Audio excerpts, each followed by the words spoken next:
Bakit ang pinakamalapit na planeta sa araw ay nananatiling isang misteryo hanggang ngayon? Akala mo siguro dapat ay lubos nang napag-aralan si Merkuryo. Malapit lang siya at maliit. Kitang-kita mula sa daigdig sa libu-libong taon. Pinagmamasdan na siya ng mga sinaunang astronomo kahit walang teleskopyo. At ngayon, may mga teknolohiyang di man naisip noon ang makabagong siyentipiko. Pero mas kakaiba ang realidad kaysa inaasahan. Sa kasaysayan ng sangkatauhan, kakaunti lang ang sasakyang pangkalawakan na nakalapit kay Merkuryo. Kaya ano nga ba ang dahilan kung bakit napakahirap lapitan ng mundong ito? Matinding init, matinding lamig, halos walang atmosfera. Iyan ay mga panlabas lang na problema. Ang tunay na palaisipan ay kung gaano kahirap hindi makita ang Mercury, kundi ang makarating doon at maintindihan kung ano talaga ito. Merkuryo. Isang mundo ng matinding init, matinding lamig, sobrang nipis na atmosfera, at malalaking bunganga. Ang maliit na planetang ito ay masigasig na pinag-aralan noon ng mga tagamasid ng bituin mula sa Assyria, Gresya, Ehipto, China, at mga astronomong Indian at Arabo. Sa pamamagitan ng teleskopyo, unang nakita ni Galileo Galilei ang Merkuryo noong ika-17 siglo habang pinag-aaralan ang mga yugto ng Venus. Pagkatapos nito, maraming siyentipiko tulad ni Pierre Gassendi, Giovanni Supi, John Bevis at Agance Rioter ang nagmasid sa planetang ito. Hindi pa rin tumitigil ang mga pag-aaral hanggang ngayon, ngunit sa pagkakataong ito, mga kagamitang gawa ng tao mula sa mundo ang umiikot sa paligid ng Merkuryo, nangangalap ng impormasyon kahit paunti-unti. Gayunpaman, sa ngayon, ito pa rin ang pinakakulang sa pag-aaral na planeta sa solar system. Bakit nga ba? Subukan nating alamin. Habol. Ang pagpapadala ng aparato papuntang Merkuryo ay napakahirap na gawain, kaya 2 probe lang ang nakabisita dito, ang Mariner 10 at Messenger. Sa ngayon, walang space probe mula Earth na direktang makalipad sa planeta nang hindi gumagamit ng gravity assist maneuvers. Para makapasok sa mataas na elliptical orbit, kailangan ng probe na biglang bumagal, at para naman makalapit sa ibabaw ng Merkuryo, kailangan nitong pabilisin ang takbo. Napakaraming gasolina ang nauubos sa mabilisang pagbabago ng bilis.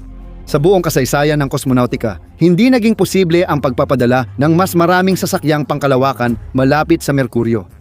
Pero ang mga napunta sa orbit ng planeta ay nagpadala sa daigdig ng maraming larawan at datos na tumutulong maintindihan ang kakaibang mundong ito.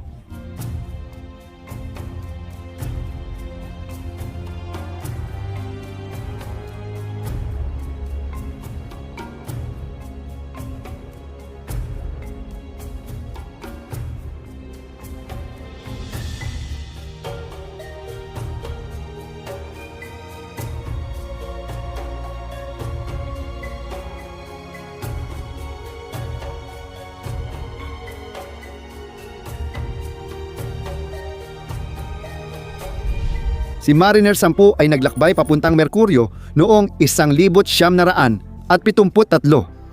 Interesante, ito ang huling sasakyan ng seryeng ito. Ang iba pa ay pinalitan ng pangalan bilang mga Voyager. Sa unang pagkakataon, isang maliit na 500 kilogramong probe na may solar panels ang dumaan malapit sa maliit na planeta noong Marso 1974. Ang pinakamalapit na lapit nito sa Merkuryo ay mga 320 kilometro. Sa kabuuan, 3 beses umikot ang sasakyan sa paligid ng celestial na katawan kahit na sandali lang ang pananatili nito. Maraming larawan ang naipadala ng probe pabalik sa daigdig. Sa tulong ng mga ito, nagawa ang mapa ng 40% ng ibabaw ng planeta. Nakita ng sangkatauhan ang 135 kilometrong bunganga na Boccaccio na may mataas na tore sa loob. Naobserbahan ang magulong geolohikal na lugar na di pa tiyak ang pinagmulan at posibleng dulot ng lindol, at ang bunganga sa loob ng isa pang bunganga. Hesiod, dagdag pa ang discovery.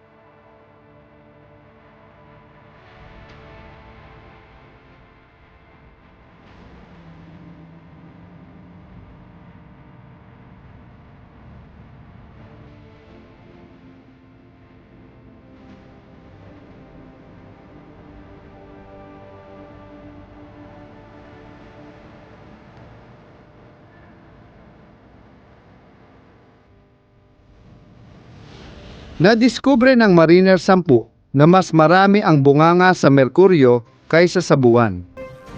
Bukod sa malalalim na sugat mula sa asteroid, natatakpan din ang planeta ng 2 kilometrong bangin. Natuklasan ng probe na wala halos atmosfera, kundi manipis lang na ulap ng helium. Ang mga temperaturang naitala sa Merkuryo na ipinadala sa daigdig ng isang aparato noong ika-20 siglo ay malaki ang pagkakaiba sa kasalukuyang datos. Noon, ang agwat ng temperatura ay mula plus 100 at 80 degrees Celsius sa araw hanggang minus 100 at 83 degrees sa gabi. Ayon sa mga makabagong impormasyon, ang araw sa Merkuryo ay napakainit, umaabot hanggang plus 500 degrees Celsius, habang sa gabi naman ay umaabot ang lamig sa minus 100 at 90 degrees. Ibig sabihin, dito sa maliit na planetang ito, nangyayari ang pinakamalalaking pagbabago ng temperatura sa sistemang solar. Ang sumunod ay ang MESSENGER na probe na ipinadala ng National Aeronautics and Space Administration noong 2004 na abot ng aparato ang destinasyon nito noong Marso 2011 at ito ay mas mahusay na inihanda kaysa sa naunang probe. Pinrotektahan ng mga taga-disenyo ang probe laban sa aktibidad ng araw na 11 beses na mas matindi kaysa proteksyon sa orbit ng mundo. Ang aparatong may bigat na 1,000 kilo ay binalot ng maraming thermal insulation at tinakpan ng panangga sa araw. Gumamit din sila ng espesyal na kolektor para mailayo ang sobrang init. Ang AMSC ay punong-puno ng iba't ibang kagamitan para sa siyentipikong pananaliksik, mga kamera para sa topograpiko at detalyadong pagkuha ng larawan, mga spectrometer na sumusukat ng X-ray, gamma ray at mga tagapagpakita ng mataas na enerhiya ng mga partikulo. Sa katawan ng probe ay isinama rin ang altimeter at magnetometer. Noong isang gabi ng Enero, 2008 matapos ang nakakapagod na mga maniobra at pag-ikot, unang dumaan ng malapit sa Mercury ang probe na si MESSENGER. Ngunit noong ika-18 ng Marso, 2011 lamang. Dahil sa mga nabanggit na kahirapan, ang AMSC ay napunta sa isang mataas na elliptical na orbit at inabot ito ng 6 tuldok 5 taon. Kamangha-mangha, pero ang mga aparatong pinadala sa Pluto ay naglakbay lang ng 3 taon. Ang probe ay mananatili sa ibabaw ng Mercury ng 2 araw. Kaya, kailangang lumipad si MESSENGER malapit sa planetang ito sa loob ng 1 taon sa daigdig. Noong unang pag-ikot noong 2008, nagpadala ang aparato ng mahahalagang larawan sa daigdig. Unang beses na nakuhanan ng litrato ang parte ng planeta na dati di pa nakikita.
Sa panahon ng misyon hanggang sa pagbagsak ng MESSENGER noong 2015 mahigit 200 at 27,000 na larawan ng Mercury ang nagawa.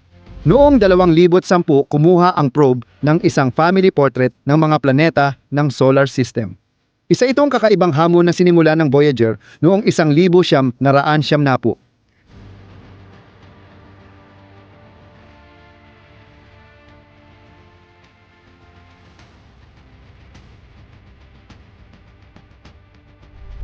Naitala rin ng MESSENGER ang pinakamalaking crater sa Mercury na may diameter na 1,550 kilometro at edad na 3.9 bilyong taon, ang tinaguriang kaparangan ng init. Pagkalipas ng 11 taon mula nang umalis sa Cape Canaveral, naubos ng Messenger ang lahat ng gasolina nito at matagumpay na natapos ang misyon. Bumagsak ito sa Mercury malapit sa crater na Yanocheka. Hindi na itala ang pagbagsak dahil hindi nakikita mula sa daigdig ang bahaging iyon ng planeta. Ang pangunahing tanong ng mga nagpasimula ng ganitong ekspedisyon ay kung posible bang makolonisa ang planeta. Maaabot ba ang layuning ito? Sa kasalukuyan, ang planeta ay walang buhay. May palagay na mayroong yelong tubig sa Merkuryo na nagmula raw sa mga kometang paminsan-minsan ay bumibisita sa nasabing planeta.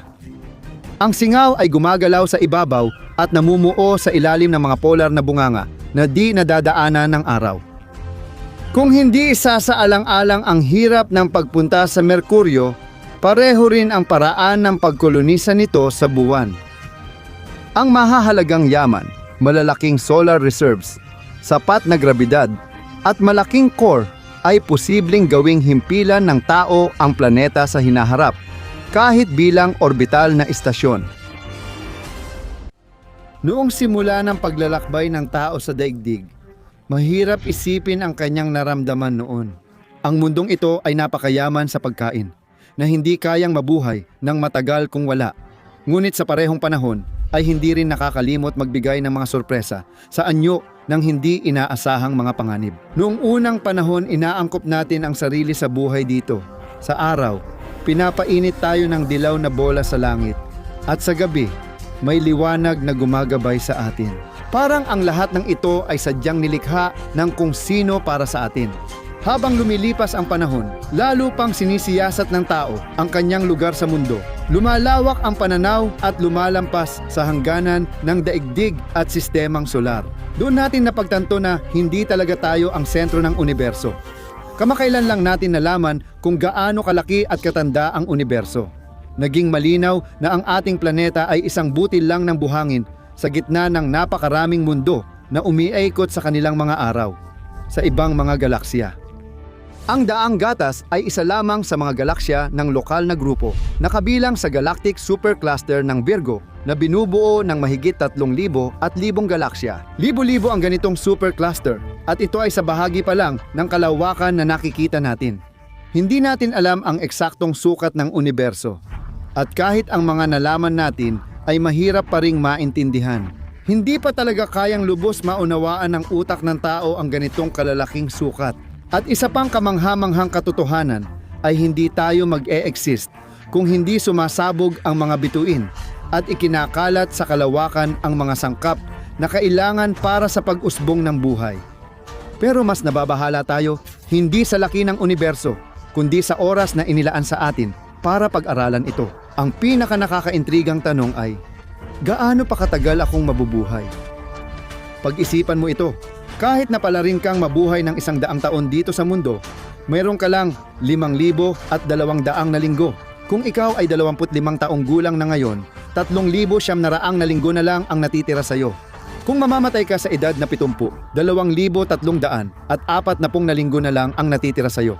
Naghahabol na tayo sa oras. Kaya ano ang susunod na mangyayari? Lahat ng nakasanayang proseso sa iyong katawan ay titigil. At ang tuloy-tuloy na pagkasira ng katawan ay bubura rin sa iyong pagkatao na tinatawag na impormasyong kamatayan. Siyempre, huwag nating kalimutan ang espiritual na bahagi. Pero halos wala tayong alam dito, lalo na kung ano ang mangyayari pagkatapos ng kamatayan. Malamang, isang beses lang tayo mabubuhay at pag namatay, mananatili tayong patay magpakailanman. Pero kung iisipin, ang mahigit 13 bilyong taon na lumipas ay dumaan nang hindi natin namalayan.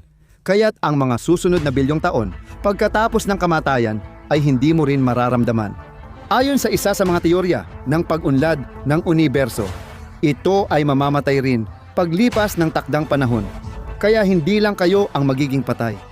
Tunog malungkot at nakakatakot lahat ng ito, kaya nakakaramdam tayo ng hindi kanais-nais na kilabot.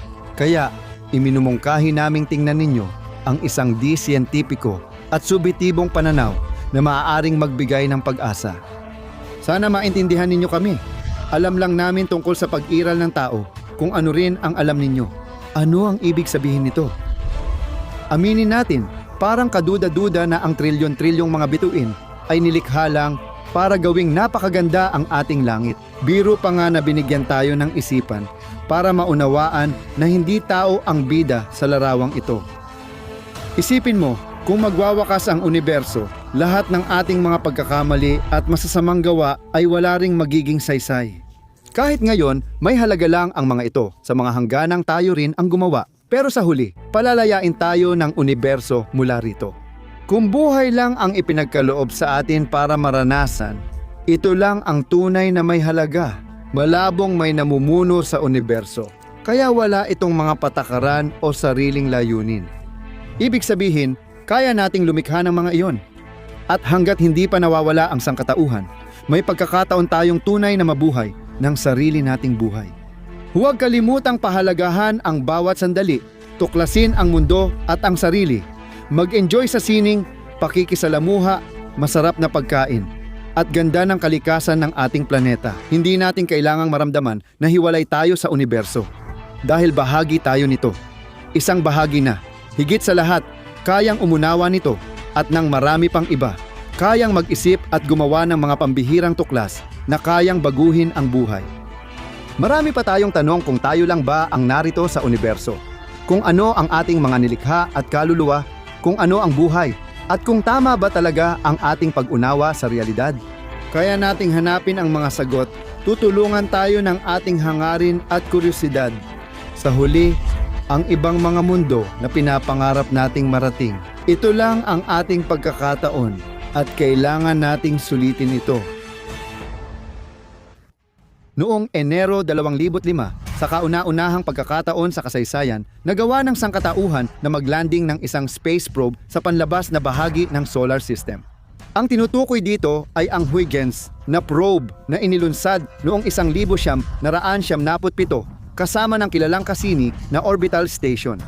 Matapos ang halos 7 taon ng paglalakbay patungong Saturn, humiwalay si Huygens kay Cassini at naglakbay mag-isa papuntang Titan. Ang mga larawan at ilang datos na ipinadala ng probe ay naging hindi inaasahan at ikinagulat ng mga sayentipiko. Ano nga ba ang kamangha-mangha at misteryosong nakita ni Huygens sa Titan? Ang mga tanong tungkol sa ating lugar sa universo at buhay sa ibang kalangitan ang nagtutulak sa tao na maghanap ng sagot sa labas ng daigdig, matapos ang mga unang pagkadismaya sa paghahanap ng buhay sa Mars. Nakuha ng Titan ang atensyon ng mga sayentipiko. Ito ang pinakamalaking buwan ng Saturn na unang nakita ni Christian Huygens noon pang 1655. Ang kakaibang kapal ng atmosfera ng Titan na labis na nagpalito sa mga sayentipiko ay natuklasan ng mga spacecraft na Voyager na dumaan malapit sa Saturn.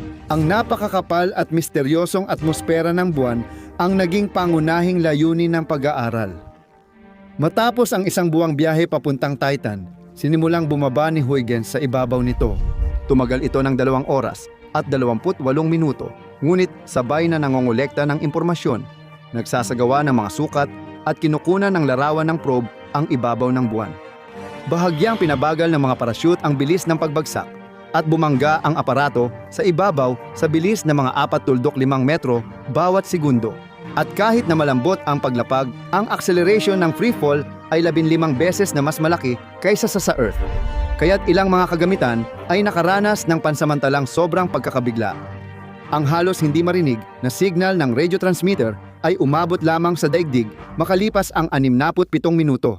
Ganun katagal ang kailangan ng liwanag at radio waves para makarating mula Saturn papunta sa atin. Ngunit lahat ng impormasyon ay ipinapasa ni Huygens kay Cassini, na siyang nagpadala nito papunta sa daigdig. Sa kabuuan, mahigit 500 megabytes ng mahahalagang datos ang natanggap sa loob ng 147 minuto habang lumilipad at dagdag pang 72 minuto mula sa ibabaw. Pagkatapos nito, naputol lahat ng channel ng impormasyon. Ang mga unang larawan ay ikinagulat at ikinatuwa ng mga siyentipiko. Natuklasan nila sa malayong buwan ang mga pamilyar na tanawin sa ating mga mata, mga bundok, kapatagan, ilog, lawa, maliliit na bato at mga ulap. Ang ibabaw ng lupa ay may mga bahagi na tinatahak ng mga liku-likong kanal at sa ilang lugar ay makikita pa ang mga bakas ng pag-apaw ng mga ilog mula sa kanilang mga pampang. Talaga bang ang mundong ito ay kasing kahawig ng ating daigdig? Ang pangunahing sangkap ng atmosfera ng Titan ay nitroheno at pumapangalawa ang metano. Ang mga ilog, lawa at dagat dito ay binubuo ng metano at etano. Ganon din ang mga pag-ulan dito. Ang temperatura sa ibabaw ng Titan ay mga 179 na degrees kaya hindi natutunaw ang yelo rito. Naitala ni Huygens ang hangin sa taas na hanggang 16 na kilometro na may bilis na humigit kumulang 26 na kilometro bawat oras. Samantala, sa taas na 80 kilometro sa atmosfera, ganap na kalmado ang hangin, na hanggang ngayon ay wala pang paliwanag. Naitala pa nga ng probe ang ingay ng hangin habang bumababa ito sa ibabaw ng buwan. Sa panlabas, ang Titan na kahawig ng daigdig, ayon sa nakita ni Huygens, ay hindi pala angkop para sa uri ng buhay na alam natin. Matapos suriin ang datos mula kina Cassini at Huygens, lumitaw ang maraming hypothesis tungkol sa posibleng anyo ng buhay na nabubuhay sa methane. Bukod pa rito, ipinapakita ng mga simulation na posibleng may sapat na organikong sangkap sa Titan para magsimula ang kemikal na ebolusyon. Tuloy pa rin ang pag-aaral sa Titan at bukas pa rin ang tanong kung may buhay doon. Umasa tayo na magiging saksi tayo sa mga bagong tuklas na may kaugnayan sa kakaibang buwan na ito. Madalas mangyari ang mga kakaibang bagay na di natin inaasahan, tulad ng gabi-gabing kalangitan. Anong bagay sa kalangitan ang direktang nakakaapekto sa maraming proseso na nangyayari sa ating planeta? Aling mga makapangyarihang bansa ang nag-uunahan sa pag-aaral ng ibabaw at kailaliman ng bagay na ito? Siyempre, alam nyo na ang tinutukoy ay ang buwan.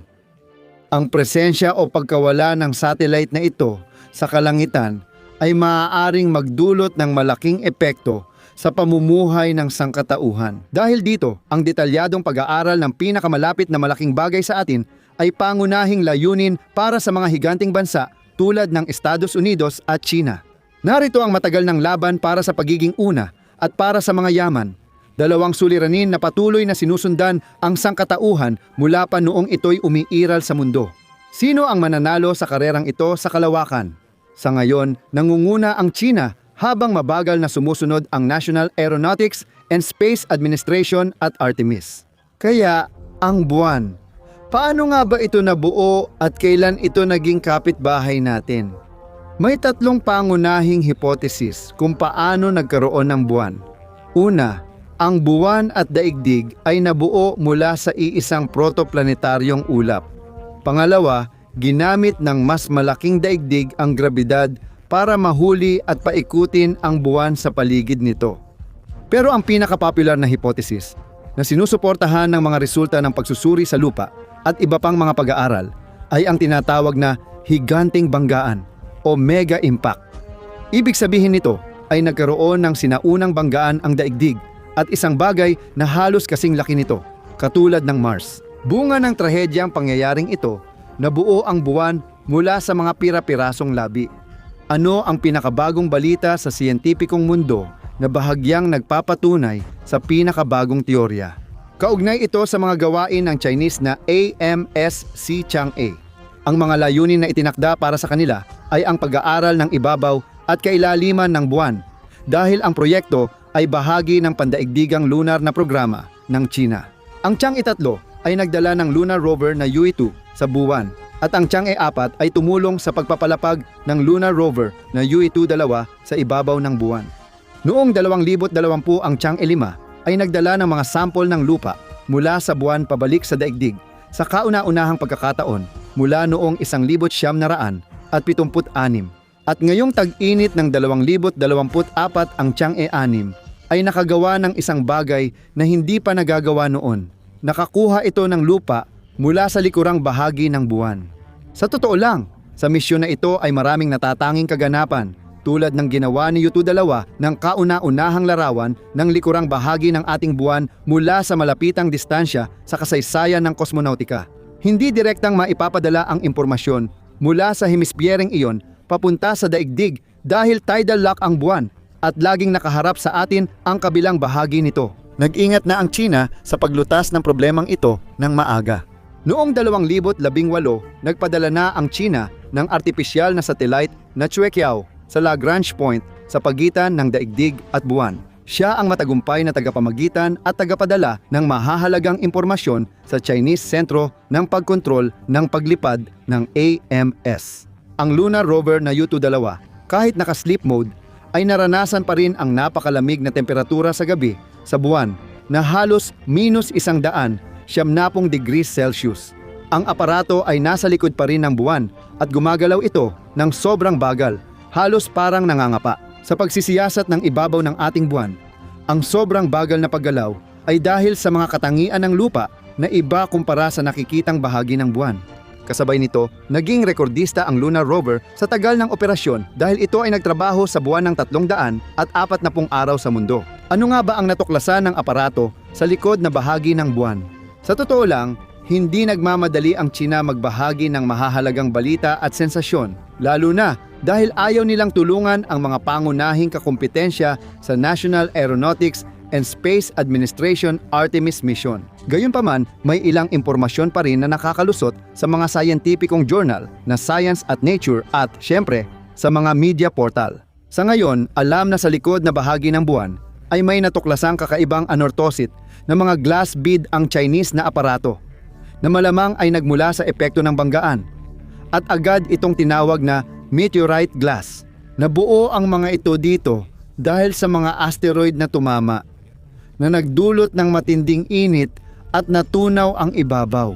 Natuklasan din ni Yutu-2 ang olivine at orthopyroxene na malamang ay napunta sa ibabaw mula sa mantle ng buwan. Sa ilalim ng epekto ng banggaan, nasukat ang antas ng radyasyon sa ibabaw ng buwan at sa unang pagkakataon din napag-alaman na halos doble ito kumpara sa International Space Station at 200 beses na mas mataas kaysa sa ibabaw ng daigdig. Nagkaroon din ng natatanging biological na eksperimento sa loob ng landing module. Sa isang espesyal na lalagyan, may mga buto ng patatas, rapeseed at iba pang mga halaman, pati na rin mga itlog at langaw na Drosophila. Pagkatapos ng paglapag sa buwan, automatikong diniligan ng tubig ang mga buto at kalaunan, ilan sa mga ito ay tumubo. Ito ay naging isang biological na sensasyon dahil ito ang unang pagkakataon na may tumubong buto sa ibabaw ng ibang katawan sa kalawakan. Ano ang natuklasan ng Yutu-2 rover na labis na ikinagulat ng publiko? Alin ang pinakaumakit ng interes? Isang kakaibang bagay na napansin ng aparato noong Disyembre 2021 mga 80 metro ang layo mula sa kanya. Isa itong bagay na hugis kubo na hindi alam ang gamit, ngunit ganun lang ito tingnan mula sa malayo. Nang lapitan ito, napag-alaman na isa pala itong bato na may kakaibang hugis. Malamang, ito ay naputol mula sa mas malaking bato at iniluwa mula sa loob ng bunganga. Sa ngayon, nananatili si Yutu-2 sa bunganga ng Bon Carman, patuloy na nagmamasid at paminsan-minsan ay natutulog kapag dumarating ang panibagong gabi sa buwan. Ganito naging nangunguna ang China sa mundo at unang nagsaliksik sa likod ng buwan na pinakamisteryoso at di pa masyadong napag-aaralan. Ano ang masasabi natin tungkol sa Chang'e 5, saan at kailan lumapag ang aparatong ipinangalan sa Diyosa ng buwan ng China? Noong Disyembre 1, 2020 matagumpay na bumaba ang returnable na AMSC sa basaltong talampas na tinatayang may edad na 2 bilyong taon. Ang mga nasa karagatan ay ang pinakamalaking dagat sa buwan na makikita sa nakikitang bahagi ng buwan. Ang sukat ng karagatan ng Unos ay humigit kumulang 2,500 kilometro at ang lawak nito ay mga 4 na milyong kilometro kwadrado. Hindi lang lumapag si Chang'e 5, kundi kumuha rin siya ng mahigit 1 kilo ng sample ng lupa sa buwan at dinala ito pabalik sa daigdig. Bumagsak ang kapsula sa ligaw na kapatagan ng China, panloob na Mongolia, na ikinagulat ng mga siyentipiko nang inilathala ang resulta ng pag-aaral sa mga sample ng lupa mula sa buwan. Ang edad ng mga batong natagpuan sa basaltong talampas ay tinatayang nasa 2.5 bilyong taon.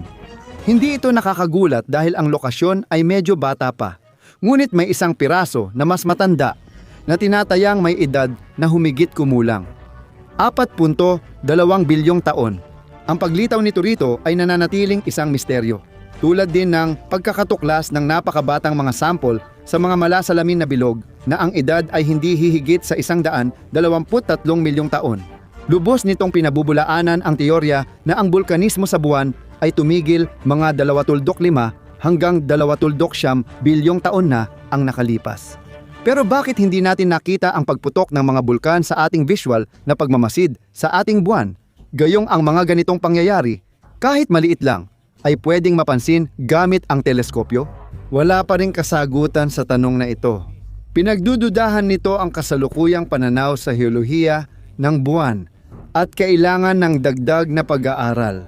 Anong mga sensasyon ang inaasahan ng siyentipikong komunidad? Kaugnay ba ito sa misyon? Sa Chang'e 5, natuklasan ang isang bagong phosphate na mineral, ang ika-6 na elementong natuklasan ng tao sa ibabaw ng buwan. Gayon din, mula sa mga sample ng lupa sa buwan, nakakuha ang mga Chinese na siyentipiko ng tubig. Nangyari ito habang pinainit ang material. Dito napapakinabangan ang praktikal na kaalaman, tulad ng sa kolonisasyon ng buwan o paggawa ng pansamantalang base roon.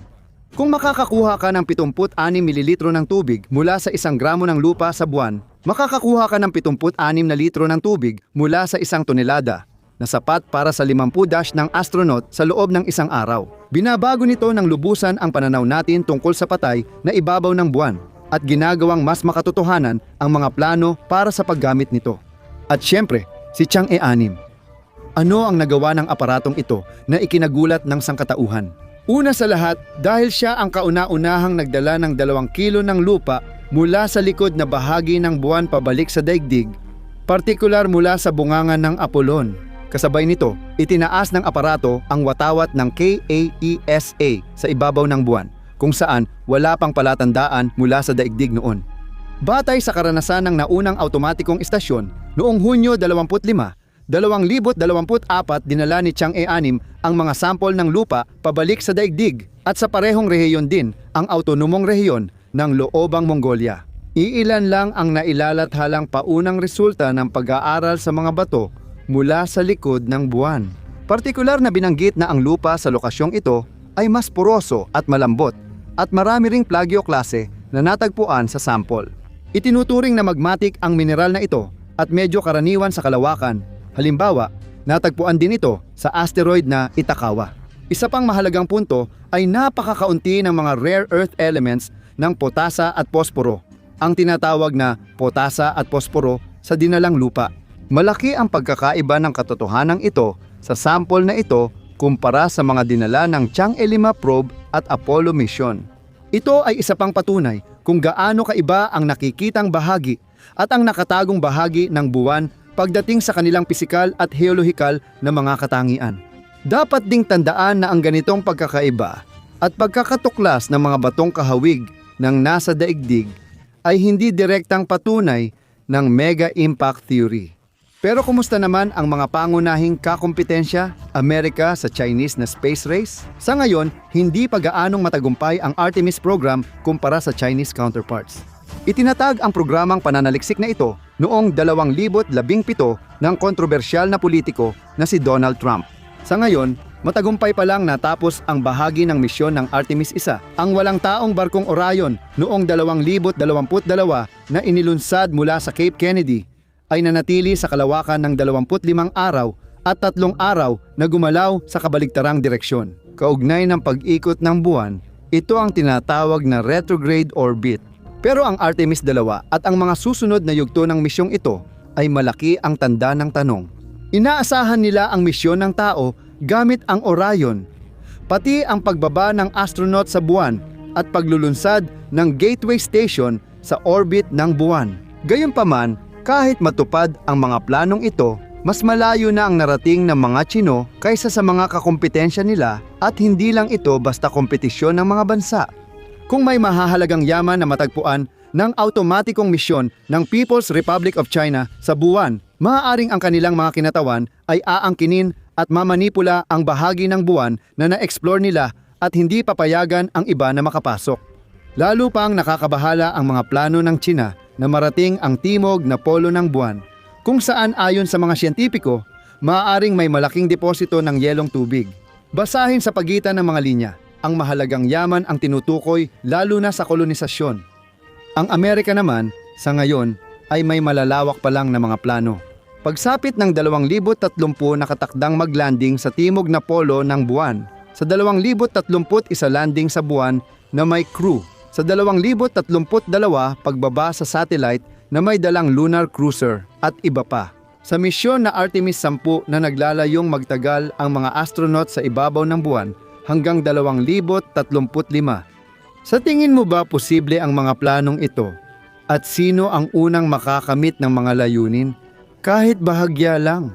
Dahil sa bilis ng pag-usad ng teknolohiyang Tsino, pati na rin ang sigasig at maging ang pagiging panatiko ng mga siyentipiko ng Tsina, malinaw ang sagot sa tanong. Siyempre, hindi natin masasabi na walang ginagawa ang National Aeronautics and Space Administration. Gumagawa sila ng mga anti-radiation na vest, mga rocket launcher para sa CubeSats, napakaliit na artipisyal na mga satellite ng daigdig, at mga makabagong uri ng lunar spacesuit. Kung buod-buod din ang pansamantalang resulta ng space race, pareho ngayon ang layunin ng Estados Unidos at China kung sino ang unang makakarating sa timog na polo ng buwan. Ang kahalagahan nito, una, ay dahil mayroong water ice doon. Pangalawa, pinaniniwalaan na may mga crater ng walang hanggang dilim doon. Mga kakaibang bitag kung saan ang mga materyales ay nasa maagang yugto pa ng pagbuo ng solar system.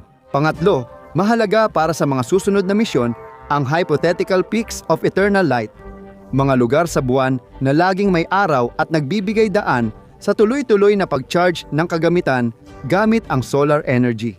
Dahil hindi sila natatakpan ng anino kahit gabi. Magkakaroon ba ng epekto ang paggalugad sa buwan at ang pagiging una sa larangang ito, lalo na kung isasaalang-alang ang laki ng mga bansang kasali sa balanse ng kapangyarihan at geopolitika ng mundo? Ibahagi ninyo ang inyong mga opinyon sa mga komento.